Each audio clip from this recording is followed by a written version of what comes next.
राज्य स्तरीय पुरस्कार रे सम्मानित प्रधान शिक्षक तपन दास एरसमा ब्लॉक अंतर्गत पद्मपुर पंचायत मठसाही आश्रम अनुसूचित जाति और जनजाति विद्यालय प्रधान शिक्षक तपन कुमार दास को भुवनेश्वर बुद्ध मंदिर प्रांगण में संबर्धित करा संबर्धना उत्सव में रोटारी क्लब गवर्नर तथा पूर्वतन कटक जिलापाल अनिल सामल और भुवनेश्वर दक्षिण विधायक सुशांत राउत भुवनेश्वर विधायक अनंत नारायण जेना श्रीजुक्त दास को पुष्पगुच्छ उपढकन सहित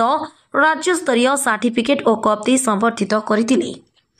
शिक्षक मानकर कार्य दक्षता अनुसार राज्यर 68 जन शिक्षक माननको राज्य स्तरीय पुरस्कार रे अतिथि माने संबर्धित करथिले। एरसमा ब्लॉक तथा चटुआ ग्राम पंचायत तरफ श्रीजुक्त दास को अशेष अशेष धन्यवाद अभिनंदन और शुभेच्छार सुଅ छुटिछि। मु तपन कुमार दास मठसाही आश्रम स्कूल प्रधान शिक्षक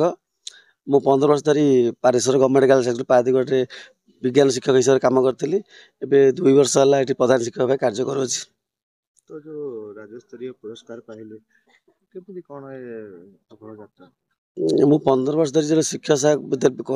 विज्ञान शिक्षक थी पारेश्वर स्कूल से मु स्टेट लेवल अवार्ड पाई विज्ञान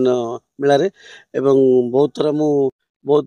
प्रोजेक्ट नहीं जाइए आसिली एटी पिले मोर कार्य दक्षता नहीं कि रोटरी क्लब तरफ मत पुरस्कार प्रदान कर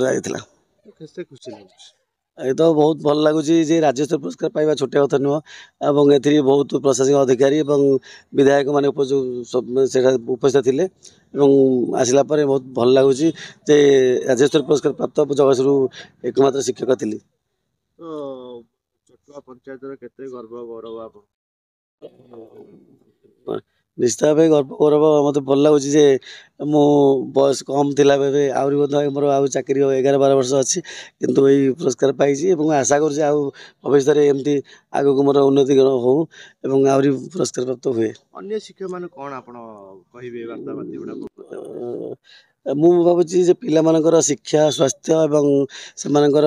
जेहेतु आमर रेसिडेंशियल स्कूल पिला मानकर मु 2 वर्ष अड़ कार्य कला भितर पिला मानकर स्वास्थ्य हो बा शिक्षा हो बा से रहा खाइबा समस्त भल भाव देखी तारी कार्य दक्षता मत पुरस्कार दि जाइतिला। तो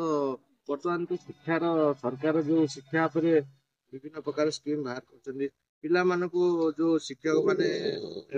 शिक्षा व्यतिक्रम कर निश्चित सरकार जहाँ कर भल पदक्षेप किंतु आमको डेडिकेशन हवा दरकार जमी शिक्षार प्रसार प्रसार हो सरकार जो कार्यक्रम नौ निश्चित भाव उपयोगी पिला छात्री मान उपयोगी निश्चित भाव निश्चित मानवबुद्धि हम सरकार काली गोटे निष्पत्ति नहीं आउ पिला